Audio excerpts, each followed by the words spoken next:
Welcome to By-The-Bywater, a podcast on the Megaphonic Network. I'm Ned Raggett. I'm Oriana Schwindt. I'm Jared Pechaček. And we're here to talk about all things J.R.R. Tolkien, his work, his inspirations and impact, creative interpretations in other media, languages, lore, rip-offs, parodies, anything we think is interesting. Thanks for joining us. And hello, everyone. Welcome back to the second episode of By-The-Bywater. Very glad to have you with us again. And we just want to say thank you so much for the initial response that we all got. Did you guys hear anything directly yourselves from people who were listening in? Yeah, just people saying nice things or, ooh, I'll have to check that out, which is a nice thing, I suppose. So, yeah, just positive all around so far. And we got both responses both on the main Twitter account from people already following us and just other people as well. One of the nicer things I got was when somebody, a friend of mine who, I don't blame him, the crush of news is all around. He posted completely unrelatedly on Facebook a couple of, this is a few days ago. He posted saying, are there any Tolkien podcasts out there that are like, how did he put it? I want to say non-pretentious or non-annoying or something like that. And a mutual friend said, Ned's got one. And is like, this is great. And I'm like, good, we passed that test. So we're here. That's a huge relief because I worry constantly about sounding pretentious. So cool. Thanks, Ned's friend. Yeah, that would be our friend, my friend Ian, and my friend John was the one who tipped him off. So thanks to you guys right there, much appreciated. And again, you can always contact us via our Twitter account and through the webpage. Information, as always, will be in the show's outro. There are other things we want to let you know about. Our host network, Megaphonic, has started a Patreon, and this is for the entire network. So if you want to contribute to help keep the network itself going and thus keep our show going as well, please feel free. If you go to the appropriate page, and that is patreon.com/megaphonic, you will see a variety of tiers that you can join at, ranging from $2 a month to $50 a month. And hey, thanks for that if you do that. And you have access at various tier levels to various bonus and extra things. There will be some bonus bits on our part that we will try and offer episode for episode from here on in, stuff that isn't necessarily our main topic, but discussions we think could be of interest. And among other things, you'll also get access to the Slack forum that's been set up where listeners of any of the shows can participate together. And there is one for By-The-Bywater, and that's called Tolk-Talk. Of course. And again, if you join a Patreon at the appropriate level and it's not that expensive, you would have access to that and can chat with us about all sorts of things. So please feel free. The other thing I'd like to point out is there is the T-shirt and more thing that's been set up by Megaphonic, which includes things with By-The-Bywater apparel and other branded stuff that you can get. And if you want to find out more about that, go to that's TEE, tpublic.com/user/megaphonic. You'll find the listing there for By-The-Bywater stuff as well as other related things for Megaphonic. So please do check that out. That does support our home Megaphonic network, allows us to keep things going, and we'd really appreciate it. If there's anything more from either of you guys, feel free to bring it up. Otherwise, we can move into the news. I love the T-shirts. The Spouter Inn one with the whale and it's pink is adorable, and the dino plant is just the cutest thing. And if I had money, I would buy all of those things immediately. So if you have money, you should do that. And I will add, too, that right now there's a discount going on, but that's literally going on today, and it's counting down by the seconds now. So by the time the show drops, the discount will be over, but there will be other ones along the way, I'm sure. Yeah, but it's not that bad. So, any other thoughts from either of you before we plunge on to the news? Join the Patreon so Oriana can buy the T-shirt. Yes, exactly. There you go. This is starting to sound like a pyramid scheme. Best kind. We're an honest one. We're telling you exactly what we're going to do with your money. That's true. All right. Well, with that out of the way, we will now move on to the news. Okay, so the Fox Searchlight biopic Tolkien opened in early May, as we discussed last episode, featuring Nicholas Hoult as Tolkien and Lily Collins as his romantic interest and eventual wife Edith. It was number 4 over its initial weekend in the United Kingdom and number 9 in the US, but has earned generally mixed reviews. in a sign of how Disney's ownership of Fox Studios has changed things, there was a fairly big promo push for the film with Stephen Colbert and George R.R. Martin hosting separate chats with Holt, Collins, and director Dominik Korotkowski. And Oriana, you were at the Stephen Colbert chat, and you had very interesting thoughts about the movie too. So take it from there. What's your take on it all? Well, it's interesting that you say that I have interesting thoughts because we talked last episode about how all biopics are bad, and it's true, all biopics are bad. But we saw this movie on May 7th. It is May 19th right now. And I am having a real hard time remembering a whole lot of specifics from this movie, or rather specific thoughts that I had during this movie. It was fine. It was a movie that I would, if I were not doing this podcast, I would probably not have paid to see. It wasn't bad. It just, it was telling a very conventional story. And I feel like the director, who seems like a lovely guy, after the Q&A afterwards with Colbert and Korotkowski, was delightful. But it felt like he had this very conventional story and was attempting to tell it in an unconventional way that just didn't quite work, and may have worked better if he had just leaned into the this is a love story / a friendship story sort of elements of it. I don't know, Jared, what was your sort of reaction? The problem with Tolkien specifically, and probably a lot of other people that you make biopics about as well, is that everything that he was doing was so internal that to translate that into visual terms is like the whole movie would have to be a fantasy sequence. Which they kind of did with things morphing into dragons on the battlefield and that kind of thing. But it's just so difficult to do that on film. It would work better as just a written biography, I think. So that's an impossible task. And then also, for me, they didn't include enough of what he was actually doing at the time. And I know there were probably copyright issues with the estate and everything that would prevent that. But he doesn't talk in any specific terms about what he's thinking. He doesn't. Yeah. There's no specificity to it. It's just this handsome white guy having an emotion, and that's it. So, even the love story, even if they had leaned into that, it seemed like they didn't have permission to even use the names Baron and Luthien. So, yes, that undercuts whatever they might try to do there. So, yeah, it may have just been a doomed undertaking from the beginning. I wonder why. Obviously, Korotkowski was very, he seems like very much a super fan, which is cool. And I have had this burning need to, get a story out into the world. But why, if you don't have access to such, such important elements, why do this? Why? I don't know.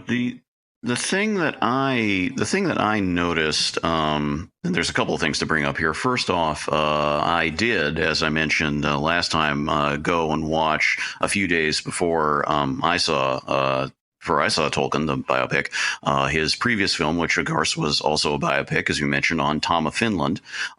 He kept the same. The three people who worked on that film who worked on this film were himself, his cinematographer, and his editor.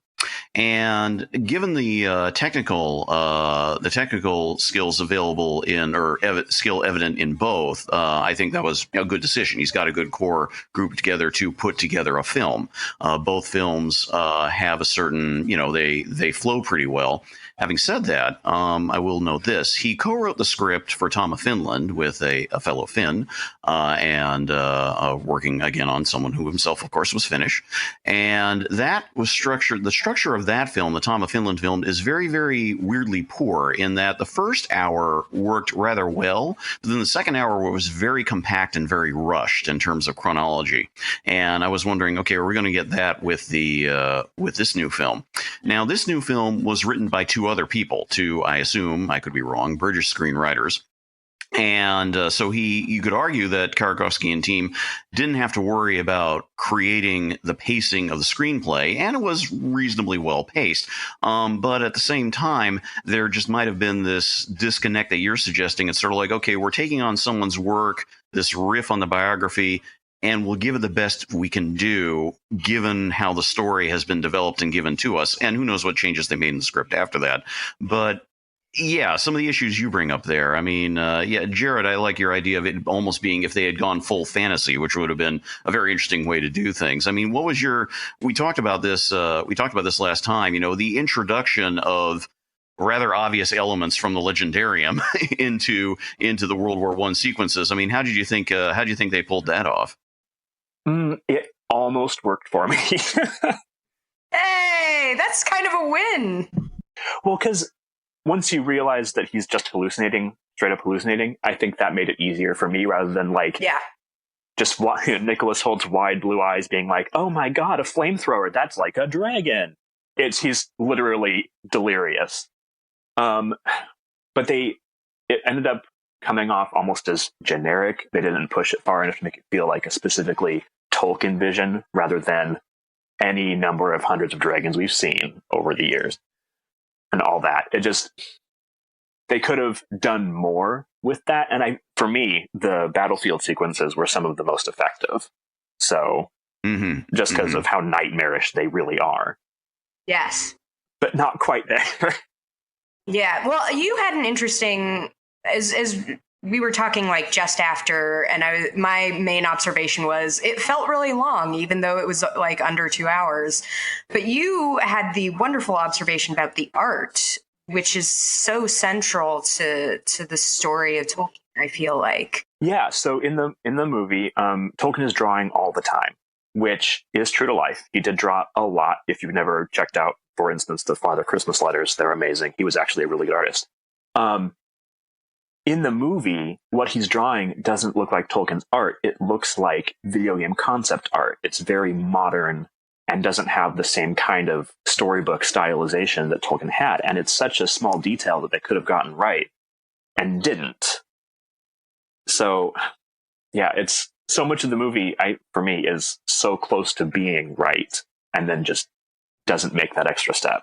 And it's got to be some sort of copyright issue with the art, because these did not seem like Karakovsky, in that post-screening Q&A with Colbert, I feel like there is no way he would have been okay with that, as you kind of nailed it with the video game concept art. I feel like there's no way that if he had a choice, he would have been okay with having that be the fruits of Tolkien, of Holt's Tolkien. Oh God, that's impossible to say. Nicholas Holt's Tolkien. Yeah, no. But that it can't have been their hands had to have been tied. I hope. Mm-hmm. Yeah, and we know that the state literally kind of disavowed it pre-release. Yeah. So, they were playing a careful, dare I say, a bit of a careful game, because there were acknowledgments of the film from things like the official, I forget it's the estate or it's the publishers, the official Tolkien Facebook posts and things like that, going yeah, we know it's out there, but at the same time, and all that. So, and they were using it as an opportunity as well to plug something that is not an official Tolkien book, but is published by HarperCollins and kind of fits within that, and that is John Garth's Tolkien and the Great War.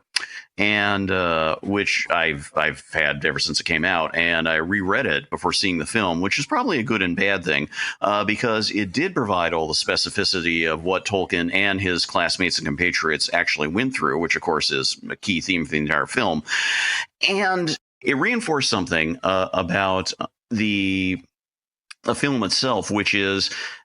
And this fits within what Oriana was saying about, all biopics are bad. Take on it was that it looked like from the trailers it was a mix of Bohemian Rhapsody and The Theory of Everything. And that's a very good way of putting it, because it has the, dare I say, classic British biopic elements that are in the theory of everything, let's just say. Plus, it has the rather blatant disregard for the truth of Bohemian Rhapsody. And in the sense that how that film, the names are all correct, the events all happened, but everything's out of order, or everything is stretched and simplified. And again, this is a biopic, not a documentary. Totally understood. But it was a very weird experience from my point of view, seeing everything just happen and sort of like, okay, that part's wrong. That part's wrong. That part's wrong too. Oh dear. And all that. And, this is just simply the nature of the beast. I can't go on complaining about it. This is a biopic. It is what it is.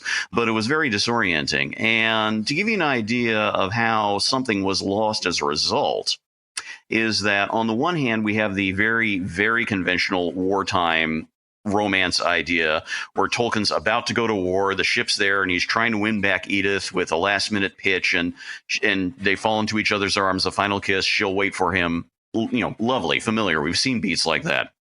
In reality, Tolkien learned about Edith's other engagement to the other fella and proceeded to go and win her back in early 1913. Which is a little before when World War I started. So, and that's just simply, again, it's like, I'm not surprised. But at the same time, it's like, well, and it reduces it down to being a conventional story instead of the more complex story that would be potentially interesting to tell. But as Jared, you rightly noted, it's so internal. How do you tell it? And I'll bring this up as another comparison point, and probably just wrap up here, just talking about the film, because one could go on, is that one success point of the Tom of Finland film simply was the fact that since they were working more directly with the estate, I'm sure, but they were able to show the character of Tom of Finland, show the actual, the representation person actually creating his art. And the idea of sort of like you're seeing things and you're translating that into something visual, which works for film. It works beautifully for film. With Tolkien, where it's mostly story, that's a little hard. You can't really do that. So. Yeah. Oh well. I got to go to New Jersey. I got to go hang out in New Jersey for a few hours. They upgraded me. I went to, it was part of the Montclair Film Festival. And I bought, the only thing available when I bought the ticket was like a nosebleed seat or something. And then I got an email and they had upgraded me to a special VIP section. And I was like, do they know that I'm on a Tolkien podcast? Is that why? And it turns out that like they had accidentally sold limited view seats. And so I profited from their mistake. It was not a thing. I was like, I was so close to feeling important. Maybe next time, maybe when the Amazon screening happens. So yeah, there we go. Okay, Oriana, you want to take us to another news bit? Yeah, we've just got like another little item here. Tolkien's publishers, HarperCollins, as previously mentioned. So they've announced that Alan Lee's illustrations will be featured in next year's official Tolkien calendar. And the cover illustration will feature the Lonely Mountain from Lee's illustrations for The Hobbit, which is very cool. It's pretty certain that there will be more tie-in editions of Tolkien's own work as the Amazon series continues development, but nothing further on the official publication front has been shared. So, like this was in March or something. So yeah, we're still, it's a bit of a quiet period, I suppose. Right. Yeah, I mean, I figure there'll be something coming out when it's a little nearer. I remember the first tie-in publications when Fellowship of the Ring was on the horizon was they did when the first official photos and things started emerging with the trailers and all that. It was probably about a year beforehand because it's like, okay, we have a new image. We can do something with this.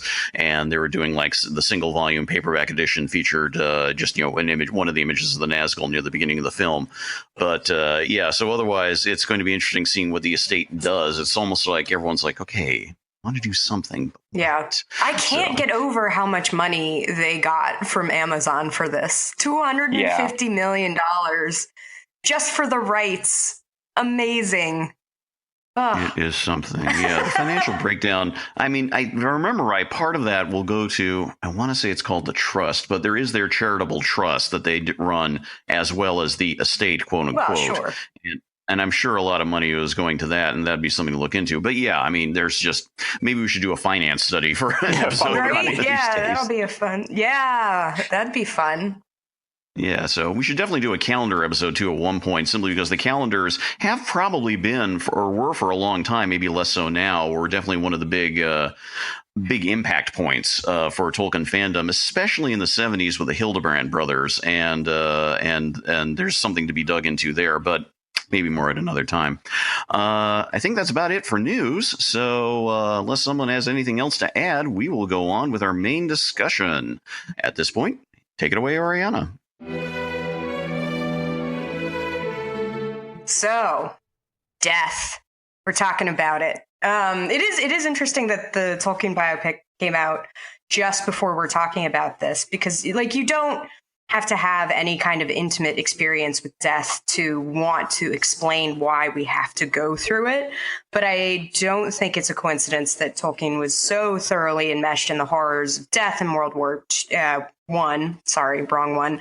And essentially watched his mother die and came up with this framing of death. And for those who are unfamiliar with this framing of death, don't worry, I'll get there in a second. Explaining death is almost always a piece of foundational myths. The Pawnee people had the wolf as the first creature that experienced death in their mythology. It makes sense that in creating a world all his own, Tolkien would feel the need to explain death. But what has always been captivating to me is Tolkien's explicit framing of death as a gift from God, essentially. In Tolkien's world, death is the gift of Ilúvatar to mortal men. The elves can be killed or waste away from grief, but their spirits remain in the world, and they can take on physical form again if they want to. The elf spirits go to the halls of Mandos, which is an area, I'm just putting this in very layman's terms. I'm not sure how well-versed in lore most of our listeners are. So sorry if you already know all this, but the halls of Mandos are an area of the land where, like, I keep wanting to call them semi-gods, but the Valar and a bunch of elves live. And it's basically just kind of a timeout where they just hang out in these halls. But men's spirits don't go to where the elves go in the halls of Mandos. They pass out of the world. To quote from the Silmarillion, which is where this is all laid out, therefore Ilúvatar willed that the hearts of men should seek beyond the world and should find no rest therein, but they should have a virtue to shape their life amid the powers and chances of the world beyond the music of the Ainur, which is like fate, essentially. And it is one with this gift of freedom that the children of men dwell only a short space in the world alive and are not bound to it and depart soon, whether the elves know not. Whereas the elves remain until the end of days, and their love of the earth and all the world is more single and more poignant therefore. But, death is their fate, the gift of Ilúvatar, which is time wears even the powers shall envy.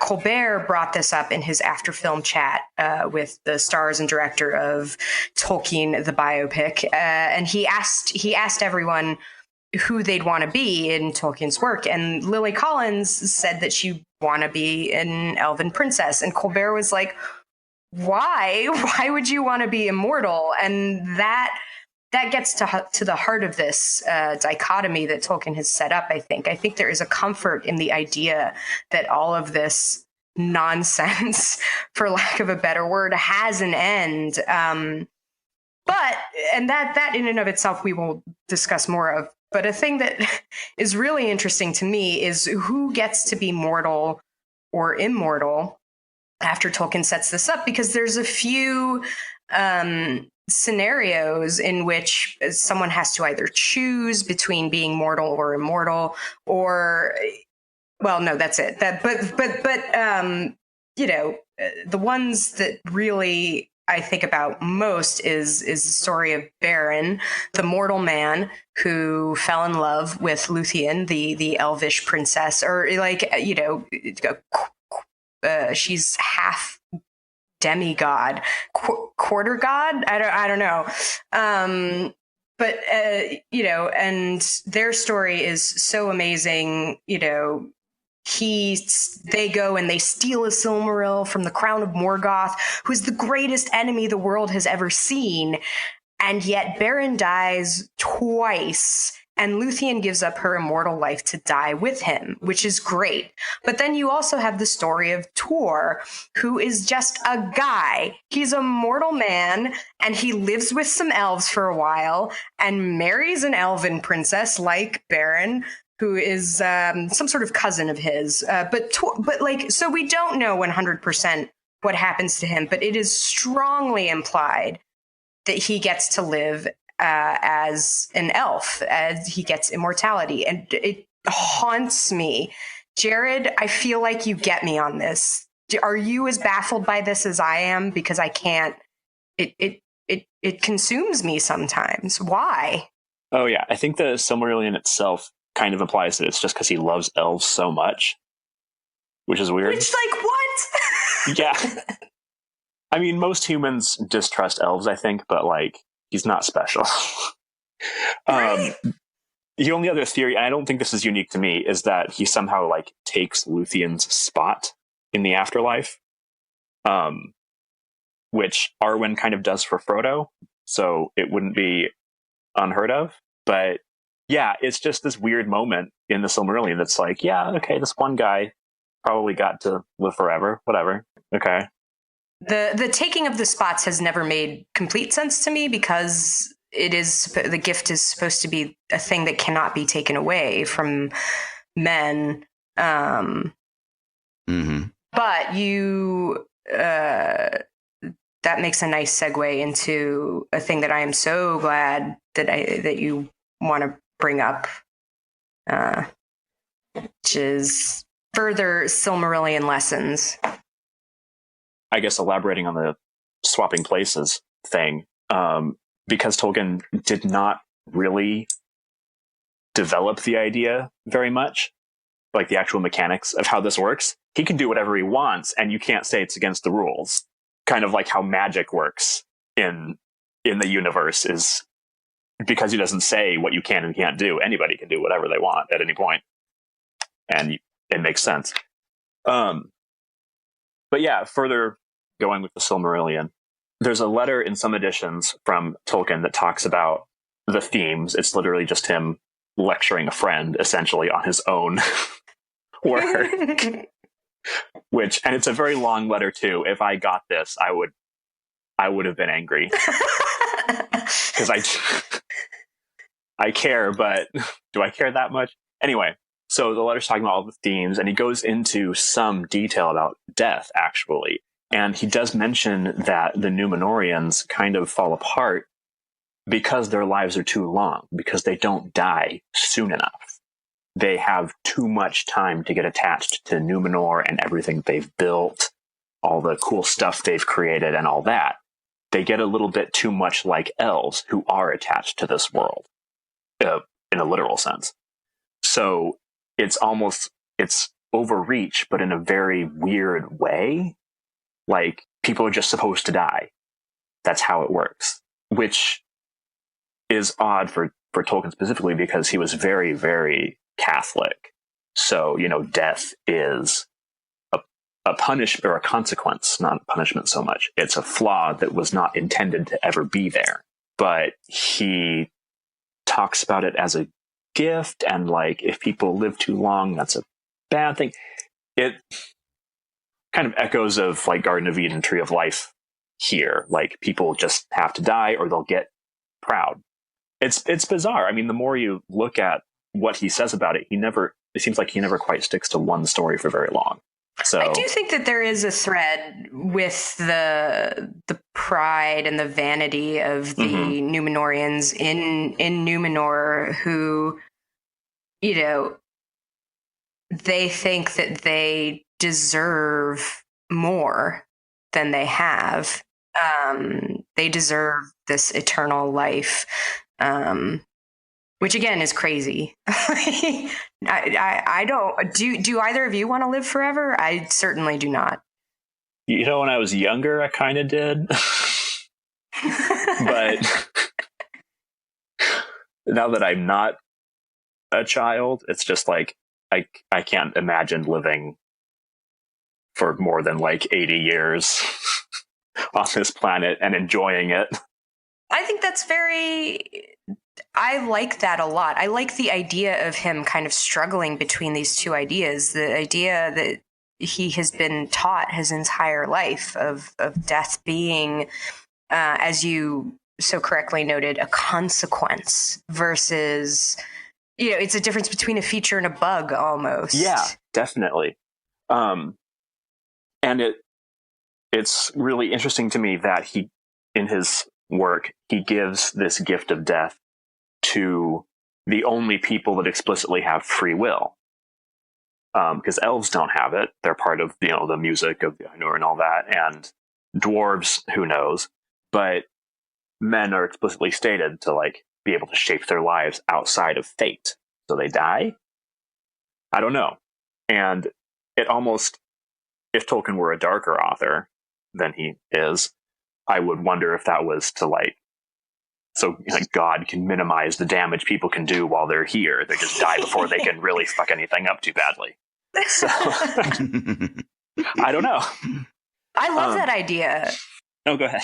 No, I'm encouraging you. I love that idea. I want to hear even more about it. Well, I don't know. That's me kind of, I don't know, springboarding off in a different direction, because I doubt that he really was thinking in those terms. Just given that he's sort of a very conservative author, to be honest. I don't think he was looking at a divine figure that way, because whenever he talks about Iluvatar in his work, it's always very Christian and patriarchal, and not this kind of I'll let them do what they want, but then I'll kill them before they can do too much evil. Right. I don't think he would think in those terms. I kind of wish he had, or somebody out there did, but whatever. As far as somebody who witnessed so much death and tried to turn it into a feature rather than a bug, it kind of reminds me of Job.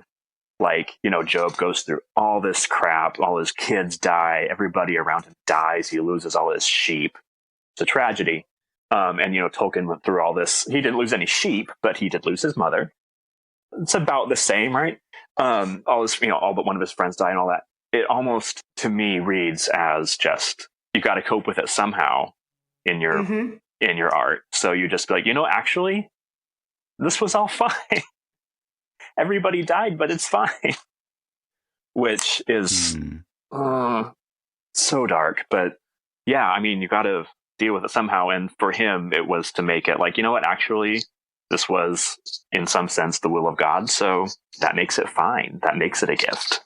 And to go back to what you were saying about the Númenóreans, in order to really drive that home, I don't know if that was the purpose at all, but it does really fit well to then create this people who defy or attempt to defy this very sacred rule of, you gotta go. When it's your time, you gotta go. And to have an entire group of people say, no, we're not going to do that, and suffer some pretty serious consequences. I think that fits in really well. You can have paradise as long as you're willing to leave it. But Ned, you have an interesting sort of take on this beyond the legendarium, which is Jared and I are very focused on the Middle Earth texts, but you have, you go a little further afield, which is good. It's just my way. So yes, to bring this up, thank you. When it comes to death in Tolkien's work, one thing I'm taken by is how widely he could treat it as a subject. Oriana and Jared have already touched on this in detail, but I'll add that I'll still remember first reading that famous line from the Lord of the Rings preface when young, when Tolkien says, "By 1918, all but one of my close friends were dead," and feeling very brought up short. The past had suddenly intruded into 1983, when I was only 12 years old, in a very direct and vivid way. But Tolkien's own life demonstrates that death wasn't simply or solely his focus and the inescapable fact of existence. And similarly, in his work, there's many different ways it can be treated. In Farmer Giles of Ham, that wonderful extended philological, historical, and geographical joke of his, death comes randomly, but most often ridiculously.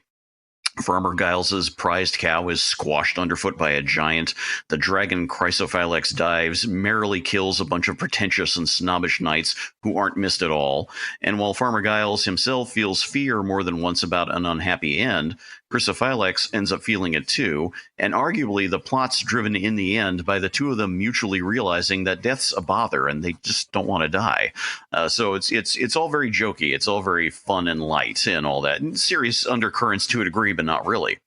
In contrast, Leaf by Niggle, which is the closest thing he ever published that's to a piece of pure theological discussion, Tolkien's strong Catholicism comes into play in a portrayal of an artist unable to complete work to his satisfaction, the tasks of the world that keep him from that completion, especially in assisting a neighbor, and he and the neighbor's mutual redemption and happiness after a purgatorial passage after death. It's a gift, Niggle famously says, when he realizes his artwork has been created to the full in the paradise of the afterlife, and arguably death itself is the gift too. And as Oriana and Jared have just here both noted, the conception of death as a gift to men, but not elves, and how that's seen and how that's treated is absolutely central to Tolkien's Middle-earth. So I do want to call attention to the most serious, in-depth discussion of death and fate in Middle-earth that Tolkien ever wrote. First published in Morgoth's Ring, the 1993 History of Middle-earth volume that began collecting Tolkien's unpublished work following The Lord of the Rings' completion, so a late work. This is from 1959 or 1960, as Christopher Tolkien described it. Athrabeth Finrod and Andreth takes the classic form, as Tolkien himself called it in separate extended notes, of a philosophical dialogue. In the period of peace in the First Age, where men and elves met and banded together to confront Morgoth, Finrod, an elven lord, and Andreth, a human woman and lore-keeper of advanced age, debate the nature of death and the final fates of both men and elves. Both the piece and the accompanying series of notes and drafts introduce some extremely detailed and not easily summarized discussions, elaborating not merely on the gift of death and how men and elves saw it very differently, but the otherwise unrecorded earliest history of men, the story of Iluvatar, the creator of Arda, and Morgoth, as well as a clear prediction on the part of Andreth of the future appearance of Iluvatar in Arda itself, as a means of healing Arda Mard, the world that Morgoth has ruined. All this is combined with a further twist at the end of the dialogue, the revelation to the reader, but not to either character, who know this very well, that when she was young, Andreth and Finrod's brother, Egnor, were in love. The only recorded exploration by Tolkien of a male elf and a female human partnership. Add to this, as Christopher Tolkien says in his overall notes, Tolkien's own evident unsureness, and this is something that Jared was really noting here, as to how to handle the possible parody of Christianity, quote-unquote, Andreth's prediction reads as, and one gets a sense of how seriously Tolkien both considered what death might be in his legendarium, and how to square it with his own beliefs, something that our future discussions may touch on in more detail. How did I not know this text existed? I need to seek it out immediately because Finrod is possibly my favorite character in all of Tolkien's work. He's a very interesting character, and the discussion absolutely really gets into more of, you could argue, how he ticks, how he thinks. And the character of Andreth, who only appears here and nowhere else, is really no less fascinating. And I think it's a very good thing that it's not Finrod and a bro dude man talking. That it is we do have a female character here, and one who is explicitly shown to be older and has a particular perspective. And it's a very harrowing discussion. It is something that should be more well known, and because it is so much later I think that it has a certain grounding, not merely where Tolkien might have been in life. And it's also, I think, important to note that this was written down in between the period of the publication of Lord of the Rings and the real explosion in popularity 10 years later. So that interim period where a reputation was building, but it wasn't this hugely all-encompassing thing, at least not over here yet. So it's sort of like, Tolkien having put down some key markers of his universe is now really going into, and I think this is really very much shown in the later manuscripts that were collected in the final 3 books of the History of Middle-earth series, a kind of deep interrogation of his own creation. And it's really, really fascinating to see both, to try and have him come up with something where he's, creating something where almost on the one hand, you're sort of like, okay, here are these 2 characters talking. And you're like, well, wait a minute, this is Tolkien creating these 2 characters. These are not 2 people talking in actual discussion here. But it's almost like him having set up these philosophical and religious, ultimately, rules. How do they play out? And it's the key thing with Andreth is that throughout she evinces very strongly a sense of despair. And the twist in the story, arguably in the dialogue, is that despair isn't partially rooted in the failed romance between her and Finrod's brother Egnor. And again, unlike the Baron story, unlike the Tuor story, and unlike ultimately Aragorn and Arwen, it's turned around. It isn't a mortal man falling in love with, the immortal elven princess. It's like, okay, what happens when you switch this around? And it's sort of like, you should have done more with that. Had a chance to talk to Tolkien. This would be really, and he's doing things from a very particular point of view. And there are, arguably even much more that could be done with this. I'm not seeing this as sort of like, okay, here's him writing the balance. It's more like, okay, here's him making an attempt. And how he delves into that, again, that's something that in rereading and refreshing myself, I can't really do it justice in terms of what he's trying to bring across. But to bring it back, this whole idea of, in her case, aging and death, and this fear, this evident fear on the part of the character that, men have come so far, they've come all the way here to the west, they've met the elves, but Morgoth's right there. And to Finrod, she's saying, great, you saw the Valar, but we haven't. And we don't know, there's doubt here. And the extra level that she adds, and I touched on this, but to elaborate, because it's very fascinating. And I think it's about the only time Tolkien did something like this, although he may have done this with the very earliest versions of the story, is that in a part that's not in the main dialogue, but is sort of a separate note, she basically tells him a secret that in the main dialogue, Finrod is kind of trying to get out of her. Like, okay, what really happened when men first arrived? What exactly happened? And what happens is a story where, and again, I think he brings this up initially in the initial book of Lost Tales, the initial conception of the Legendarium, is that men awake and sort of like they hear the voice of Iluvatar. God is speaking to all of them, essentially.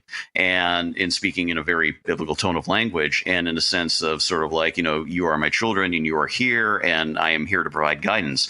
And Morgoth shows up. And Morgoth specifically shows up in the guise, essentially, of Anatar. He's the one giving the gifts, which is something that becomes very, very crucial later in the history of Middle-earth when Sauron appears as the giver of gifts, as the real Anatar, one can say. Anatar is not used as a name in this backstory where Morgoth is the giver of gifts, but it's the same idea. He is giving the gifts. He's giving them something more immediate.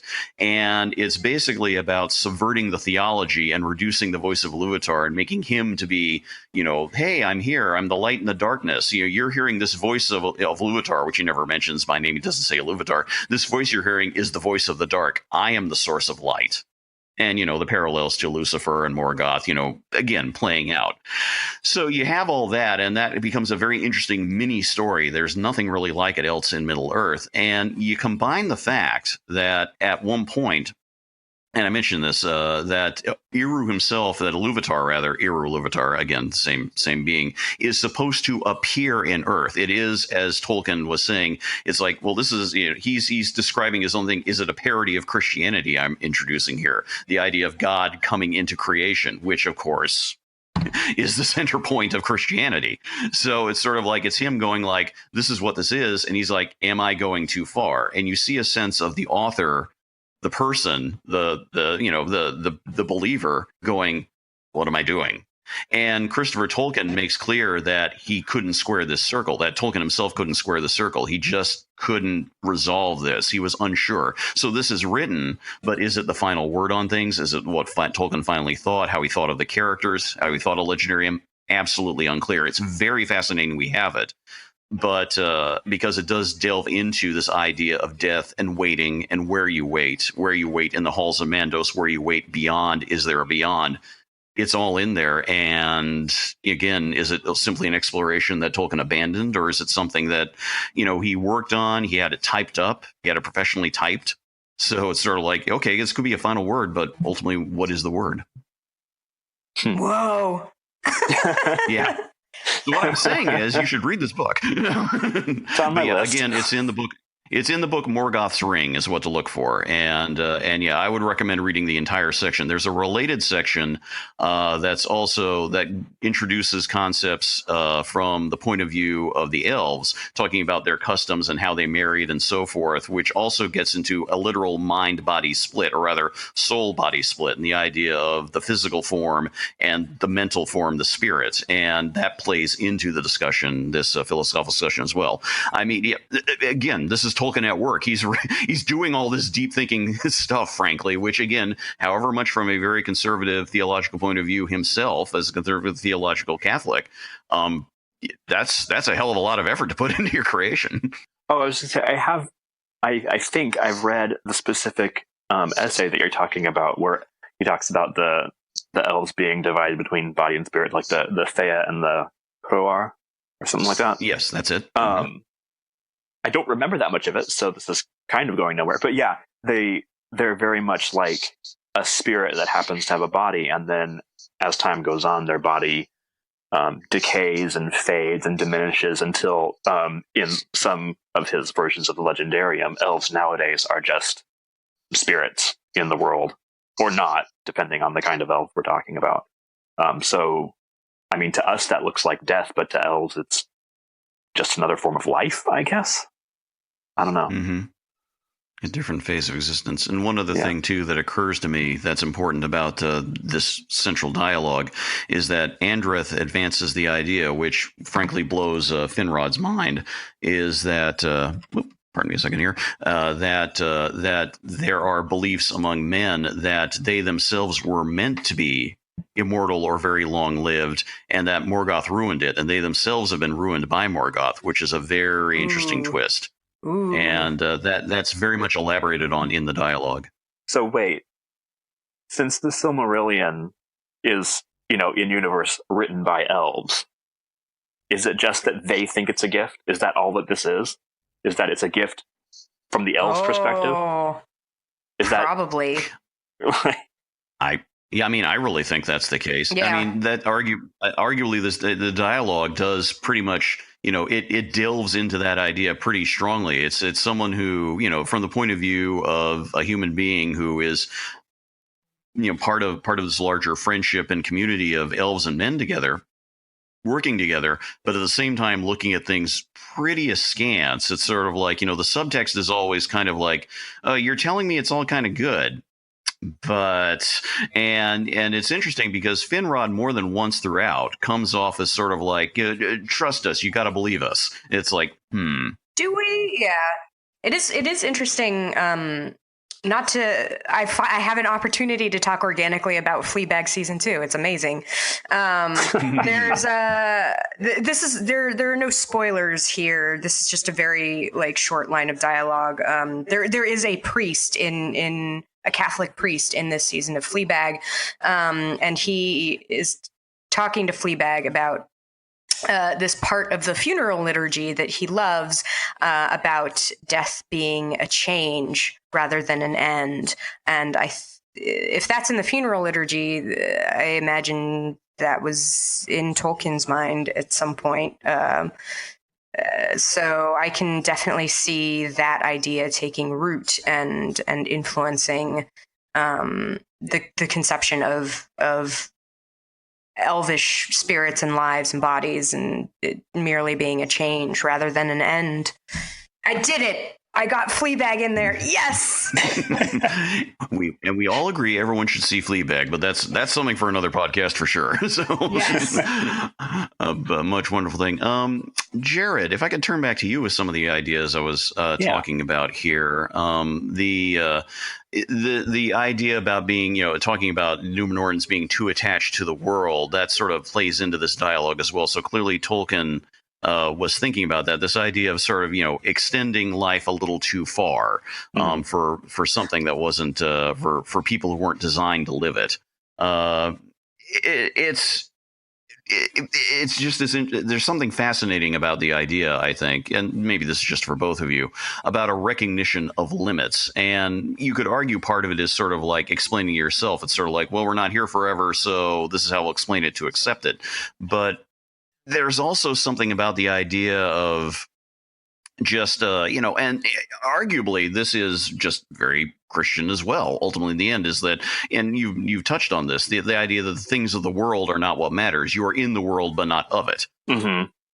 Oh, you know the lingo. Yeah, I know some of it. But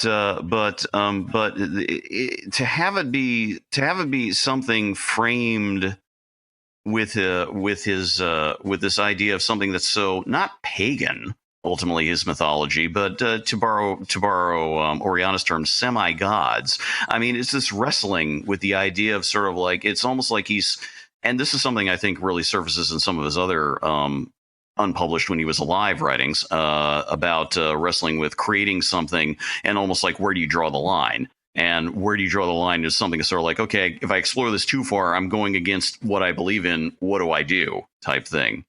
It just, it's sort of like, how do you just one wrestle with that? Can one wrestle with that? He definitely, he did for long periods. There's early versions where there's like, there's an actual like Vala of death, whereas Mandos is more like fate and he holds the afterlife and everything. But there's one that's actually death, and I think, it's been years, but I think like that one in that version, which is very old, death is more unfriendly. The personification of death, I think, is like not nice and spiky, and then it changes. So the earlier versions are definitely have way more Catholicism in them, and then the language changes over time and the ideas change over time to eliminate even the word God. And it's at that point, I think, that death starts to become Mandos, who is not unkind but stern, and it becomes more of a pagan idea, more Norse almost. Like I just read this today in the Silmarillion, talking about Mandos. He's the one who summons the spirits of the slain, which is a very like Odin, Valkyrie, Norse idea, and it's explicitly what Mandos does. So he was moving away from it, I think, but clearly at the same time that he was wrestling with how to talk about it with himself. What did he believe about death and its role? And there was another thought, maybe the final one here. Well, final one for me. Let's do that, because Oriana, you're leading this discussion. Let's say final thought for me, and maybe it's just something to pitch back to Oriana, sort of an interesting twist. The dialogue ends again with the revelation to the reader, but again not to the characters. Although there's a question as to whether or not Andreth was fully aware that Finrod knew of her when she was young relationship that did not go anywhere with Agnor, Finrod's brother. And Finrod speaking, this is shortly before the Dragar Bragalach, the Battle of Sudden Flame, which is the fourth, I think, of the major battles in the First Age. And that's the story that leads directly to the Beren and Luthien story. And Andreth, it should be noted, is part of Beren's people. I was just going to ask, okay. Yeah, so she's there in Dorthonion, and things are soon to go very, very badly. And what happens is that because she's looking at things also from near the end of her life, that's very clear in the story. And Finrod himself tells her he can sense that his brother is essentially going to be dying soon as well, which is true in the way it was set up. He perishes in this battle as well. Agnor perishes, and Finrod basically tells her that, if he had followed his heart, he would have gone with you and left before this. But he had his duty to fight Morgoth. He wasn't going to go anywhere. He was going to keep a watch on things. And Finrod adds that he knows that Agnor that will definitely die soon, which is kind of like, well, that's an interesting thing to bring up. And did you tell him? Yeah, that's great. But the dialogue itself ends with the idea, and this maybe ties back to your question about like the halls of Mandos and who stays, who goes, what happens there, is that there could be an ultimate fate somewhere beyond the end of the world in a new world. And this is part of the wider discussion. And again, it's a fascinating dialogue. There's a lot going on in there, where he basically tells her to wait for both him and his brother, and that they will all see each other at some point in the future. At some point. And again, I'm oversimplifying what's in there, but that's kind of where it ends. So I'll pitch that back to you, Oriana, if you want to look into that, because it seems like, to tie in with your question about Tuor,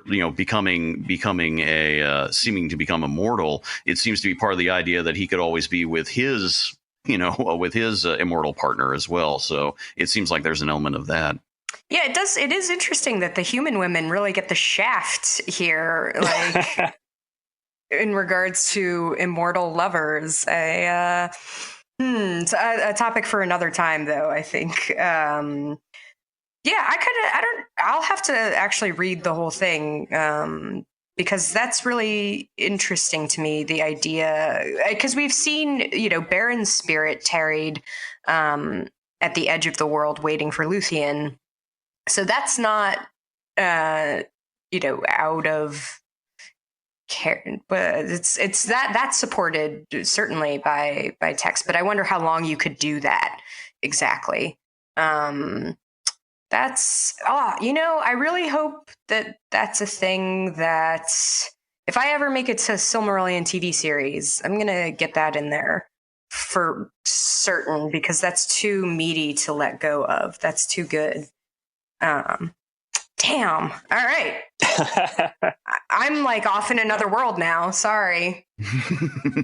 Hey, we can get a hold of Amazon. It's like that deal that covers everything, right? Well, we got a first stage story for you. You would think that they would just toss in the Silmarillion with that $250 million. Yeah. Just toss in the Silmarillion. It's fine. The trick will be that'll be the next 250 million after they do all this other stuff. It's like, okay, let's backtrack further.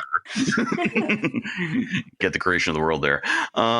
Okay, Oriana, do you have any last thoughts about the subject or anything like that? I feel like we've covered this pretty well. I have learned a lot, which is like, that's a gift. I've learned so much. There's the gift. Yeah. The gift of learning about death. Yeah. That was a fun thing that I learned while learning Finnish, is that Tolkien literally just took the word for gift and to give straight from Finnish. It's like, what a nice little, it's like just a little gem right there, just for me. And what is the word? Anna is... So anta is to give, but the T disappears because Finnish. So, yeah, it's great. Time for Jared to pick the discussion topic for next time. The floor is yours, Jared. What have you picked? Okay, so moving from something huge and abstract to something much more specific, I really want to talk about Melian, Luthien's mother. Yes! Because she's a fascinating figure. Yes! So. Oh my God, I'm so excited. I am too. This is a good one. Could you say a little more about her for people who might not be as up on it? Yeah, so Melian is a Maya, who's sort of like a minor angel, minor figure of power. And she comes to Middle-earth and falls in love with an elf. And they marry, and they have Luthien, who is one of the most pivotal figures in the whole thing. But yeah, she's a fascinating character. I love talking about her. So here's the chance. The entire history of Middle-earth, I feel like, is based on women fucking down. Yeah.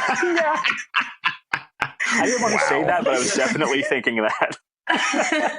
Well, you heard it here, folks.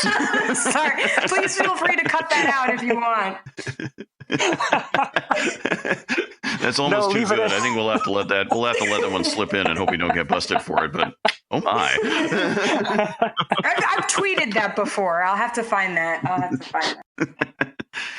I can't wait for the discussion based on that alone. That's going to be fantastic. So, okay, well, we'll have our contact information and other things like that in the outro here momentarily. And we'll see you all in about a month's time.